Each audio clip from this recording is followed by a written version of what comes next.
नमस्कार दोस्तों।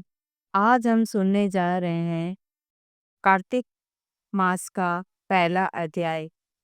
भगवान श्री कृष्ण और उसकी प्रिय पत्नी सत्यभामा की एक अद्भुत कथा। एक ऐसी कथा जो बताती है कि कैसे एक स्त्री के व्रत, तप और भक्ति के बल से उसे स्वयं भगवान श्री कृष्ण का सानिध्य प्राप्त हुआ। तो आइए श्रद्धा और प्रेम के साथ सुनते हैं कार्तिक मास का पहले अध्याय का मातम्य, सत्यभामा व्रत कथा। कार्तिक मास का शास्त्रों में विशेष महत्व बताया गया है। इस महीने में जो व्यक्ति भगवान विष्णु और माता लक्ष्मी की उपासना करता है, उसकी सारी इच्छाएं पूर्ण होती हैं। साथ ही कार्तिक मास में कार्तिक महात्म्य का व्रत कथा का पाठ जरूर करना चाहिए। तो आइए सुनते हैं कार्तिक महात्म्य व्रत कथा का पहला अध्याय। श्री सुत जी बोले, जब देवर्षि नारद श्री कृष्ण चंद्र जी से मंत्रणा करके चले गए, तब हर्ष से गद होकर सत्यभामा ने अपने पति श्री कृष्णचंद्र जी से कहा, हे स्वामीन, मैं धन्य हूँ, मेरा सफल जीवन धन्य है। मैं अपने को कृतज्ञ समझती हूँ।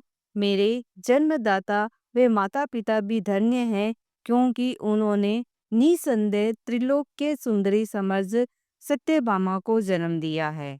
इस सुंदरता का ही प्रभाव है कि आपकी 16,000 स्त्रियों के रहते हुए भी मैं आपको विशेष प्रिय हूँ।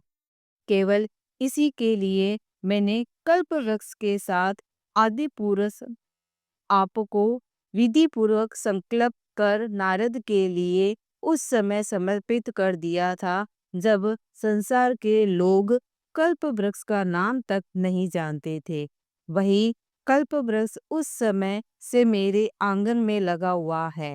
हे मधुसूदन, तीनों लोगों के स्वामी भगवान लक्ष्मीपति की मैं अतिशय प्रियतमा हूँ, इसलिए मैं आपसे कुछ पूछने की इच्छा करती हूँ।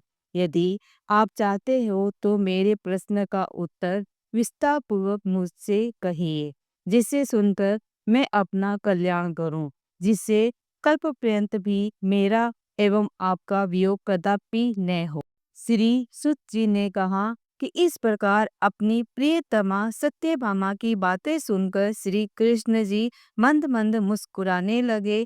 सत्यभामा का हाथ अपने हाथ में लेकर हास परिहास के साथ कल्प वृक्ष के नीचे पहुंचे और उस स्थान से सब सेवकों को हटा दिया। सत्यभामा की ओर देखकर हंसे, साथ ही पूछा कि हे सत्यभामा, भगवान के इस अनुराग को देखकर संतुष्ट और पुलकित हो गए।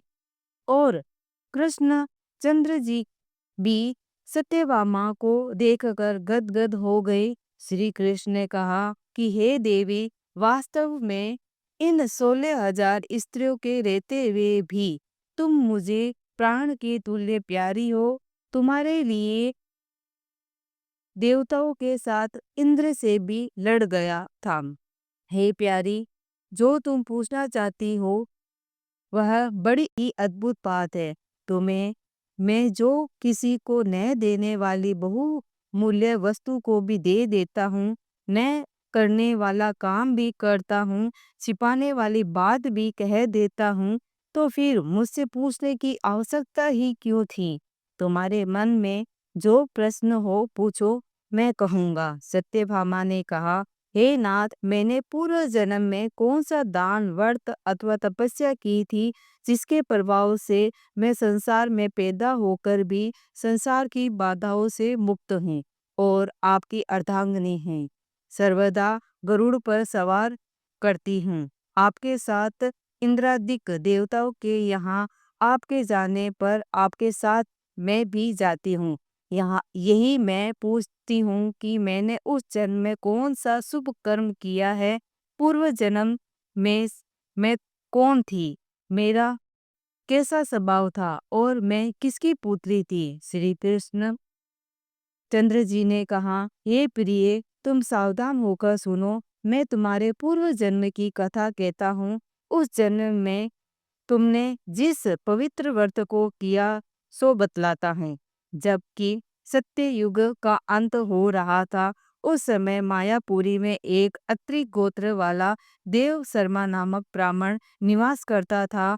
वह समस्त वेदों का वेदांतों में प्रागंत, अति पूजक, अग्निहोत्री तथा सूर्य नारायण का व्रत करता था। सर्वदा सूर्य देव की उपासना करने के कारण वह दूसरे सूर्य की भांति देदीप्यमान था। उसको वृद्धावस्था में गुणवती नाम की एक कन्या उत्पन्न हुई। देव शर्मा को उस पुत्री के अतिरिक्त कोई संतान नहीं थी। उसने अपनी पुत्री का विवाह अपने एक शिष्य चंद्र के साथ कर दिया।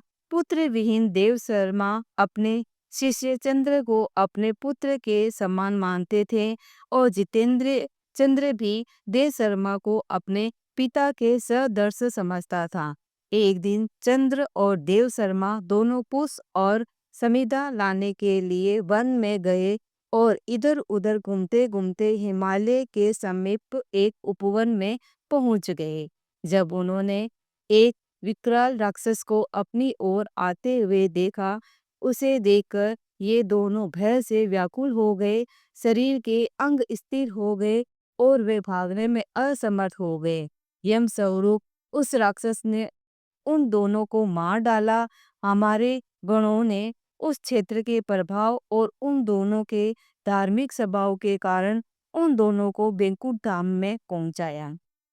जीवन भर उन दोनों ने जो सूर्य देव का आराधन किया था, उसी से मैं उन पर बहुत प्रसन्न था।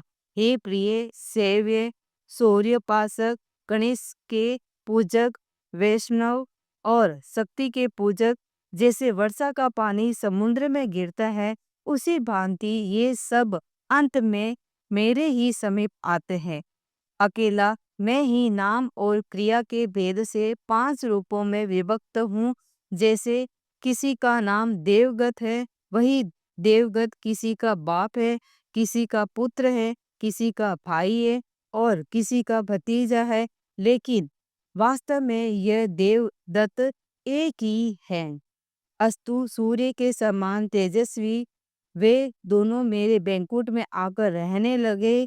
विमान पर यात्रा करते थे। उनका मेरे समान रूप था।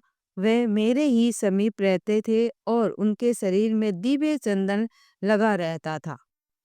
मित्रों, ये थी कार्तिक मास का पहला अध्याय का माहात्म्य, जो हमें सिखाती है कि सच्ची भक्ति और निष्ठा से किया गया हर व्रत, हर तपस्या अवश्य फल देती है। यदि आपको यह कथा अच्छी लगी हो तो कृपया लाइक करें, शेयर करें और चैनल को सब्सक्राइब करें, ताकि ऐसे ही और पवित्र धर्म कथाएं आप तक पहुंचती रहे। जय श्री कृष्ण।